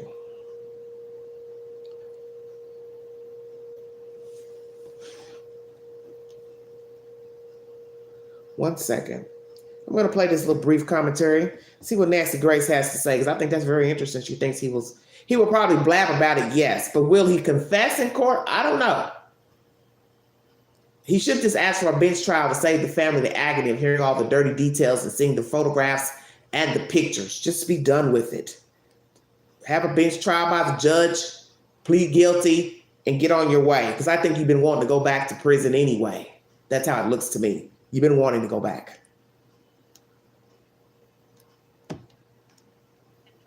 He put the guy in the trunk, and that's the same law firm where it appears that this young lady's uncle works. I know you said you're not sure of the connection there, but did this guy prosecute him? Why was he angry at this guy, or was it just random? Well, the guy that he kidnapped the first time was in a law firm. We're waiting for the connection, but I guarantee you there will be some connection, however tenuous it may be. I think the FBI is looking for any connection right now, but the similarities, he takes a lone victim in Memphis in daylight hours, early morning hours, puts him in his vehicle, rides around with him for a period of time, considers killing him. Ultimately, his buddy talked him out of killing the last victim. But here's something interesting about that first victim. The first victim said that this guy, Cleotha Abston, was braggadocio behind bars. I guarantee you, he will yak about killing Eliza. All right, that's said commentary from the infamous Nancy Grace. She felt like he would brag in jail. Well, he probably will, because he knows he's not coming out of there. He has nothing to lose at this point. The only thing he will have in his favor would be to try to preserve his life if indeed the state brings forth the death penalty charge. Then he will whisper to the lawyer, I want to live. Because in the end, that's all he knows. You see, he never had anything going for himself in the first place. He's not like a lot of people who have overcame adversity at a young age and they try to strive to do better. They try to be better than their parents. They try to be better than the environment they were raised in. They try to do better. They don't succumb to the madness. They don't become gangbangers and rogues and thieves and stick-up guys, stick-up gals. They say, hey, I want something for myself. And even if somewhere down the road they did mess up, they rectified and changed their life. That's not Mr. Henderson. And for those in the chat coming in, Mr. Henderson has now decided that's his new name he wants to go by. He's addressed the judge to call him Mr. Henderson. And as I told those earlier in the chat, I think this is a mommy dearest moment where mommy has disowned him, so he now wants to carry possibly Henderson, which is probably his daddy's last name, and Abston is his mommy's maiden name or married name. Wow. Nancy Grace says we're waiting for a connection. But I guarantee you there will be some connection, however tenuous it may be. I think the FBI is looking for any connection right now with the similarities. He takes a lone victim in Memphis at daylight hours, early morning hours, puts him in his vehicle, rides around for a period of time, considers killing him. Ultimately, his buddy talked him out of killing the last victim. But here's something interesting about that first victim. The first victim said that this guy, Cleotha Abston, was braggadocio behind bars. I guarantee you he will yak about killing Eliza. And this is depressing to me because what would possess you to want to brag about what you've done? You think that's going to help you down the road? Hell, you got a whole 20 years. That's a long time for somebody 16 years of age entering the penal system. If you were 18, if you were 20, to me, it's still the same. 20 years is a long time when it was recommended you do 24 years. But as I've told the chat and the viewing audience, it wouldn't have mattered if you had done 24 years, you still would have gotten out and done it again. Because you're a sadist, you're sick. If it had not been Eliza Fletcher running on that morning and you had still been incarcerated, you would still came out and assaulted and killed someone. either at that Memphis campus or somewhere else. But I do find it interesting that you chose a white woman on a university campus. Why didn't you choose an African-American female in your own neighborhood? They say you've been soliciting women for $100, and I know that you were never going to ever pay them that money. That was a ruse to get the woman alone. You would have pounced her and probably broke her damn neck and never gave up the money and probably would have told her, you better not never tell anybody what I did to you. You were stupid to go over there to that campus and lie in wait. Is there a connection between the lawyers? I don't know. Liza's uncle and the man who's currently dead now that he kidnapped years before? I have no idea. But people do watch TV, people do watch social media, and when you're locked up, you have a lot of time to research things, get things word of mouth, hear stories. She's possibly been on the news, Memphis news, school teacher, on social media. Who knows? I don't know. What I find interesting is the fact he went to that campus, assaulted a white woman, killed a white woman, is living with a black woman. Something's off to me about this story. Something is way off to the queen. Because one's going to say, sadists, rapists tend to work their own neighborhoods. So why did he go over there lying in wait for a white woman? You have to ask that because she is white, he's black. Why wasn't he ravaging the hood? You know how many serial killers went through their own neighborhoods stalking? They've said that many times about rapists. They don't usually go out of their demographics to assault. They usually are right there in the neighborhood living. Easy in, easy out. Makes a lot of sense. Blend in. Blend in. So, Cleofa, why wasn't it a black woman that you assaulted, kidnapped, and raped, and killed? I'm curious. Why her? Was it personal? Did you have a ill will towards that law firm that he worked for? Anybody affiliated with that law firm? You got wind that that girl's uncle worked there? You heard some chitter chatter about her while in prison or when you got out? Saw her picture somewhere? What is it? What is it? What was it, rather, about Eliza Fletcher? I'm curious. Because many people are asking that. And I want to know why the hell you picked that girl, why you picked that campus, why you picked that place to dump her, and why go to your brother's house. Because you didn't want to return to Gwendolyn's house with blood in probably the cab, the back of the truck, the passenger seat, whatever else you got in that damn seat belonging to the victim, and you couldn't walk in her house with bloody clothes. And I think you're a drug addict. I've looked at you stand in court. You don't look as buff as you did in your other previous Facebook posts and in your original jail photo. You're an addict. And I think you were out scavenging, looking for crack, heroin, fentanyl. I believe you and Gwendolyn both get high. And I believe that is part of the reason why Mrs. Fletcher is not alive. And indeed, if you robbed her of a credit card, that proves motive to finish her off. Because you didn't want to go back to penitentiary for robbery. You had to shut her up. But you lied in wait. So that makes me think it's more than robbery.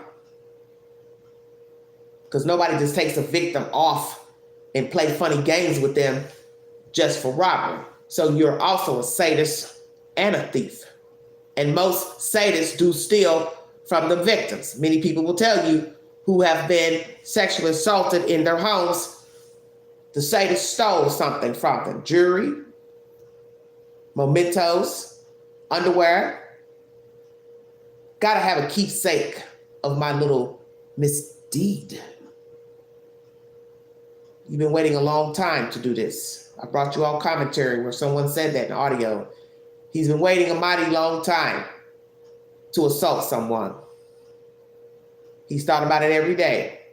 He possibly thought about it while he was incarcerated, what he would do to a woman. So I want to know, what have you done to Gwendolyn? Have you choked her, strangled her, beat her up during sex? What have you done to her? Have you accosted any other women since you've been released from prison? Hell, are you even bisexual? Because I won't doubt that you like boys too. You like men. There's no way you've been in there 20 years at 16. Somebody hasn't touched you inappropriately in the prison system. Because I got a feeling you were touched as a child. That's what led to this behavior in the first place. You don't grow up putting people in trunks. And you hear Nancy Grace say his friend stopped him from killing him. How do you know that, Nancy? Because I haven't heard that commentary. I haven't heard that anybody said anything. All I heard is that he's still friends with one of the guys that he picked up after kidnapping the lawyer. And by the grace of God, you were stupid enough to let the man go into the convenience store to get the money out the ATM. That's why you know Cleotha is not bright. 20 years in prison, he gets out, he's just as dumb as he was when he was 16 when he kidnapped that lawyer. Kidnapping her and they have nothing but cameras on the campus. And it looks like you kidnapped her at the stoplight. Even more stupid. Because where they were panning the camera, it looks like it's a corner. So did you drive up from behind her? That's the only way I could see it.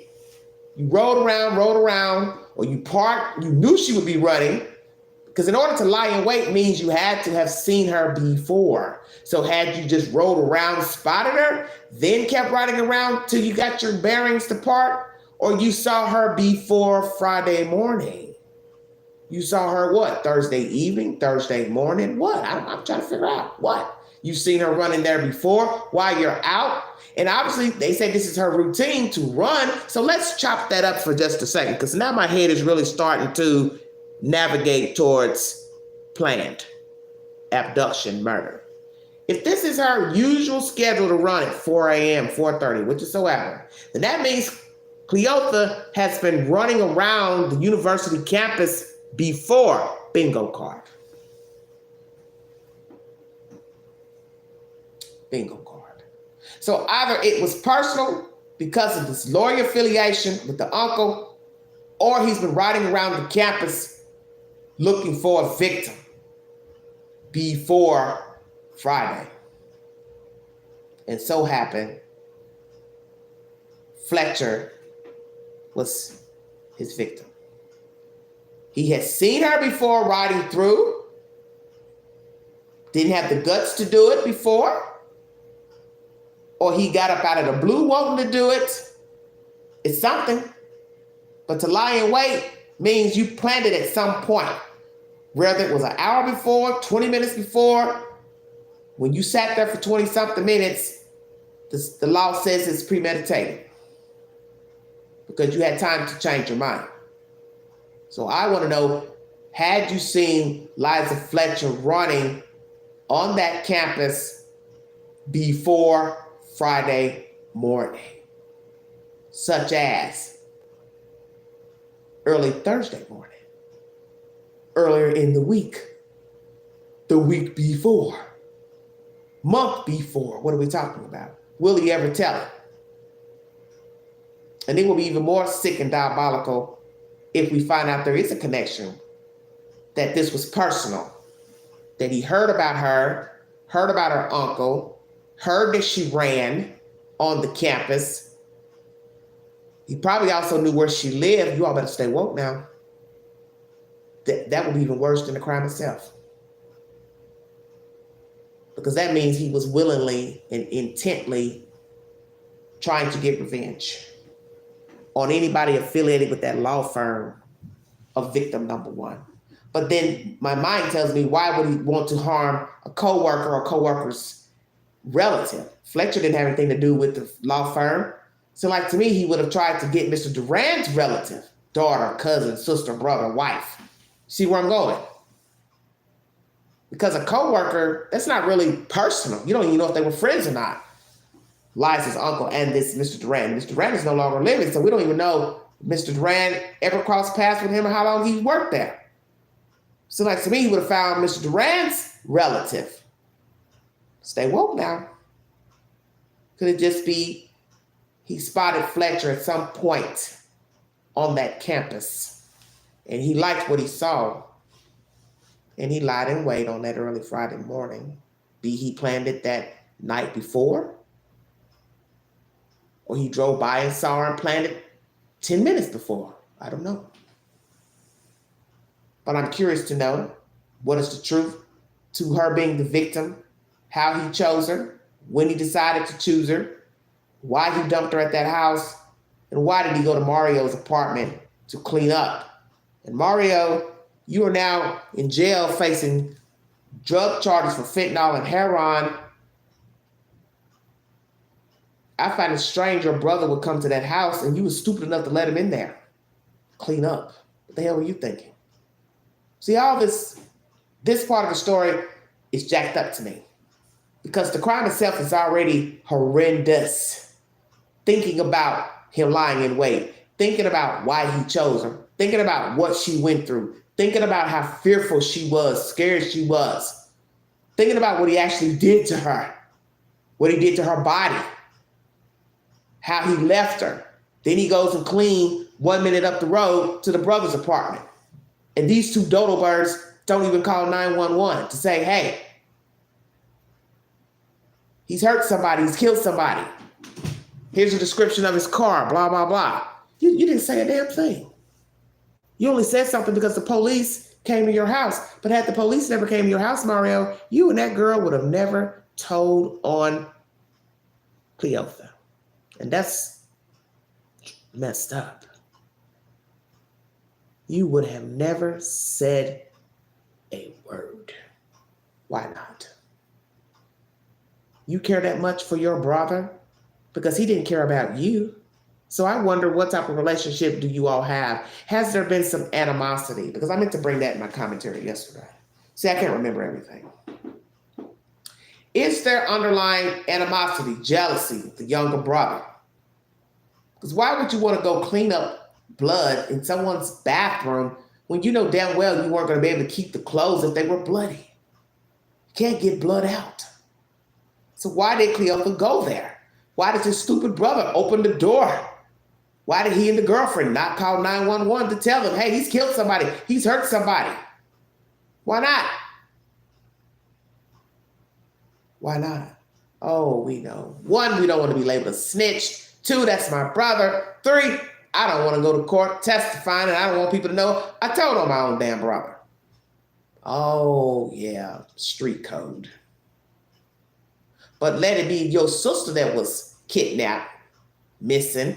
You'd want somebody to tell what they knew. Isn't that amazing how people do?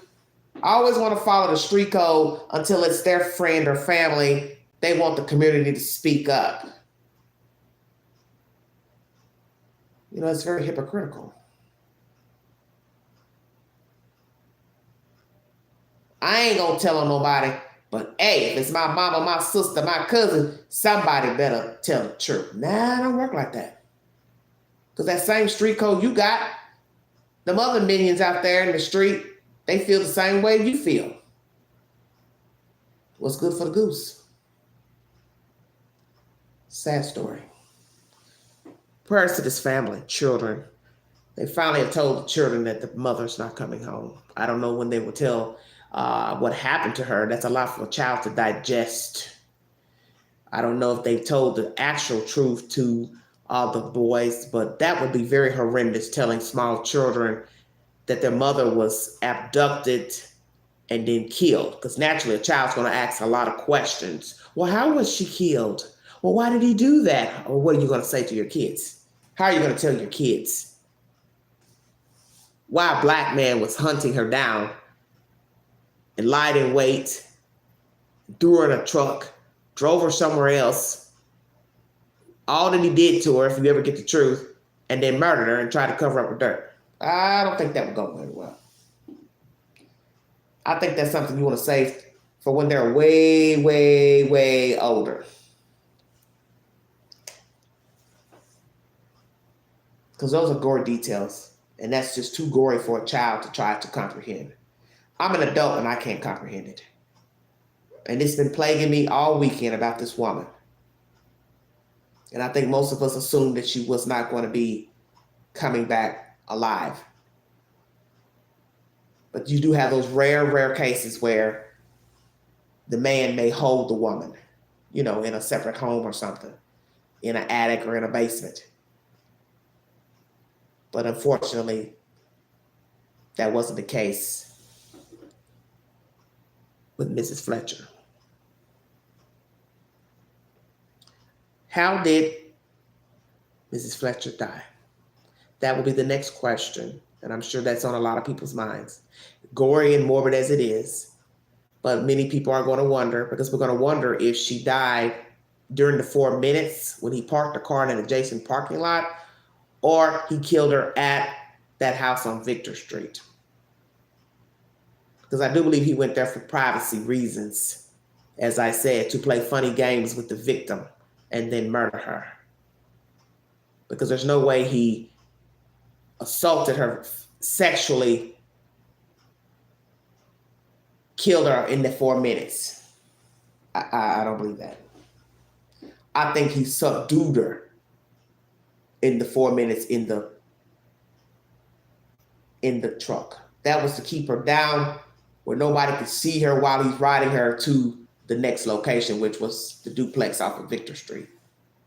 He had to make sure she wasn't going to pop back up, beat on the window, so on and so forth. And I'm very leery to hear the gory details of what he did to her physically and sexually. I'm sure it's not going to be nice. But what I was wondering is the obvious. Was her top still on? Because that was not mentioned. That was discarded in the trash bag. Only her shorts were discarded. So where were her undergarments? Or did she wear undergarments when she ran? Not to be funny, but just curious. Because in the video, you will see the picture of her running, she has on a top and a bottom. So one is going to wonder, was her top still on? Why was it just her bottom in a bag? And did she have on undergarments? Because if so, why were they not in the bag?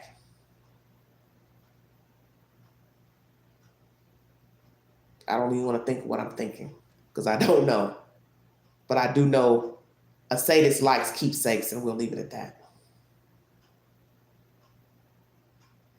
Lord have mercy. I do believe this was a crime of robbery / sadism. I believe Mr. Henderson is an addict. I believe also that girl he stayed with, whose truck he was using, Gwendolyn Brown, I believe she's an addict. When she came to the door to speak to the reporter, she had white stuff on her mouth, which was very disgusting looking. And that leads me to believe she's been doing things, not keeping up with her health and not keeping herself sanitized. And she was unkempt looking. And when I looked at him in court, he seems more lean in the shoulder areas and facial area. And that led me to believe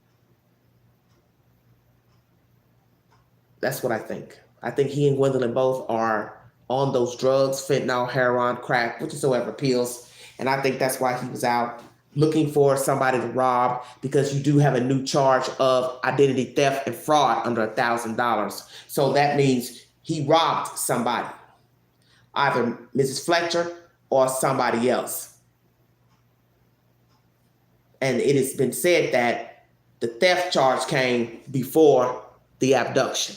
But they will not say if indeed the credit card belongs to Eliza Fletcher. Hopefully they will tell us soon, because that will tell us a lot too, how busy he had been before the abduction, if indeed the credit card belongs to somebody else. And I would think by now they would have told us, oh yeah, by the way, such and such is the name of the person whose card he stole, if indeed it's not Mrs. Fletcher. So far, there has been no other name mentioned and no confirming that it belonged to the victim. And as I had said earlier in my commentary, I can't understand why Mrs. Fletcher would have that credit card on her, because where would she have it? If she had on a bra top running, I could see the card staying in the bra top if it was fitted. But I can't see her tucking it in her underwear if she had on underwear underneath the shorts, because it would fall out. And what would she need with a credit card if she had plans on going straight home? Very interesting. Very interesting. That's why I want them to tell us if the card belonged to Eliza Fletcher. Because I think it's time they tell us so we can knock that one out the box. But that's my commentary. I brought you several sources of information and video. Please go back to the beginning of this video to hear all the audio and see the crime scene photos, the house where she was found, dilapidated. I do believe they should tear the house down. It's already falling apart. You will see the pictures in this said commentary and video in this said live. The house needs to be condemned. I want to thank Miss Josephine for going to that house to clean it up and cut the grass with her own lawnmower. God bless her. Hopefully the city will give Miss Josephine a whole damn new lawnmower. And I'd like to know one thing, and I have not mentioned that during this live. Who is the owner of the house? Because if the city owns it, yes, you should have been cutting the damn grass. If it's a private owner, what's your problem? Why is that house falling apart? And why haven't you cut the grass? But see, this is what happens if indeed it's a private owner. Slumlords.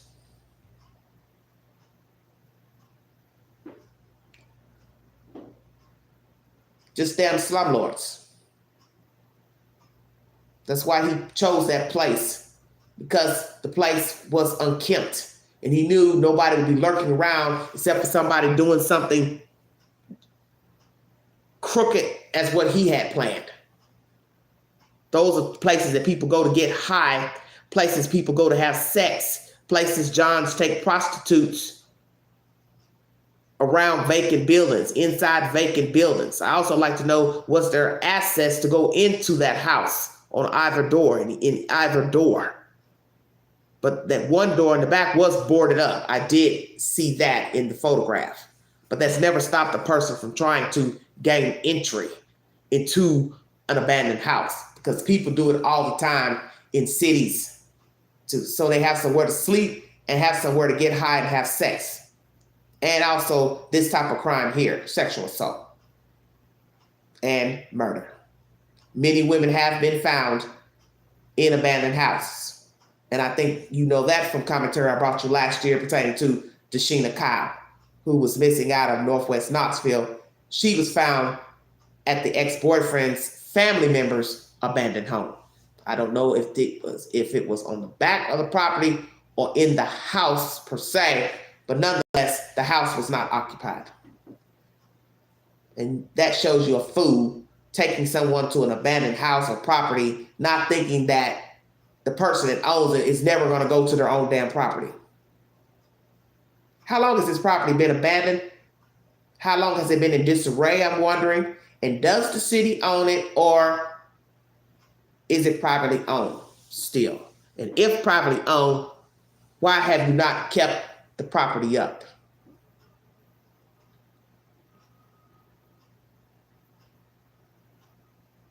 Because I'm sure at night, it's not well lit. And you heard that from one of the women who said she was out looking for Mrs. Fletcher with her daughter, and they were actually in that driveway parked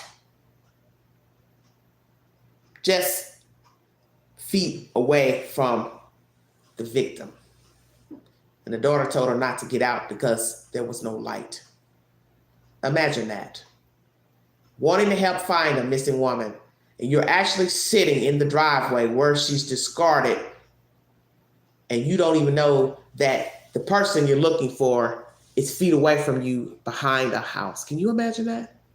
I can't. And I told myself that lady probably would have passed out had she walked around that damn house and saw that lady laying in that damn dirt. And I'm glad she didn't get out, because that wasn't a good idea to be rummaging around a vacant property. And the fact that the grass was so high, nobody would have seen her if indeed somebody else decided to jump out and grab the mother. You have to be very careful going to places that are not well lit and dilapidated. I don't recommend anybody doing that. You're going to go around vacant houses, you better take 3 or 4 people and during the day. Yes, prayers for Memphis indeed. I'm going to cut it here. I'm 2 hours in, but I want to thank you for following the content. Like, share, subscribe. This live is pertaining to the rampage exacted in Memphis of a young 19-year-old going on a shooting spree down there. 4 are confirmed dead and 3 injured. I do not know what his malfunction was at the time, if he has any mental disorders or medication. He does have a criminal background, so he did have a propensity for violence. And once again, they let him out early. He was supposed to get a 3-year sentence, and he was released after 11 months. The proof is in the pudding. There's no such thing as rehabilitation without counseling. And I think people need to stop using that word, rehabilitated. How can you get rehabilitated if you never sought help? Being incarcerated is not rehabilitation. Okay? It's just like if you break your hip, your leg, you go to a rehab center until the leg, foot, arm is usable. That's rehab. Lying in jail with no counseling, no classes on empathy, that's not rehab. That's, as the lady said, lying up for free on a cot with 3 meals. So if you're going to recommend a sentence that the person will be able to get out of prison and salvage some bit of a life, counseling needs to be offered for any offense.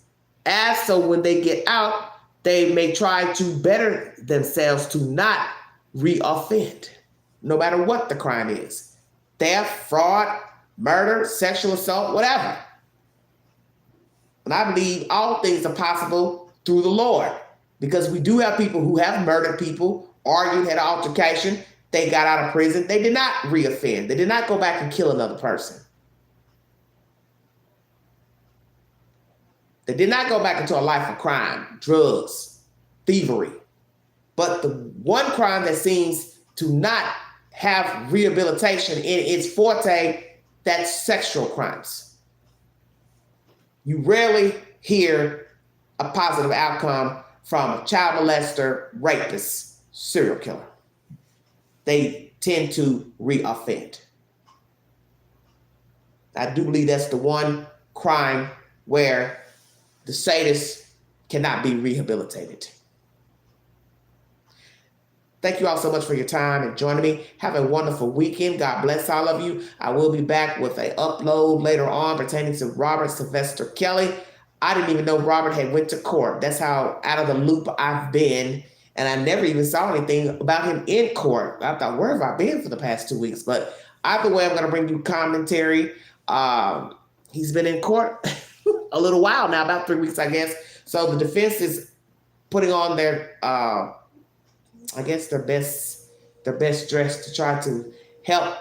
But I don't think there's anything they can do for Robert Kelly. It's a sinking ship at this point. Well, thank you all so much for joining me. Prayers for the Fletcher family, the children, the city of Memphis. God bless those victims' families, because now somebody's got to bury 4 people in a city that's crime-ridden. And then with this latest development pertaining to Mrs. Fletcher, Memphis is sad right now. Memphis is utterly sad. So people can't keep talking about Atlanta and Chicago and New Orleans and other places. Memphis is a hot box. And I actually feel sorry for anybody that lives there. As I've told many of you in the chat, I have family that lives there. And I hope they are all safe and remain safe, because that city, I wouldn't walk a dog down there. And that's just how I feel right now. I wouldn't take a dog out there. I wouldn't walk a dog, a cat, or nothing. Because these people are uncivilized. And I don't know where the hell they came from, what part of the earth they came from, but there is something in the water down there. And I mean, it's tainted with lead or something. Because these people are acting as if they are just savages. Like they've never had nothing, never seen nothing, don't know nothing. And when you get to that point where you're just carjacking, stealing whole bodies, there ain't no help for you. there ain't no help for you. Because when you decide to take a whole human, there is no help for you. You sexually assault a human or child, there is no help. And all they'll do is cry and moan that they'll change, they'll get help, but I don't see it. If you'd like to donate to this great network, Everyday Shenanigans, $ Big Angie, 129 Cash App. Thank you all so much for joining me. Please have a wonderful, safe weekend. If you see something, say something. Mind the children. Be a part of the solution and not the problem. God bless all of you. This is Everyday Shenanigans. Thank you.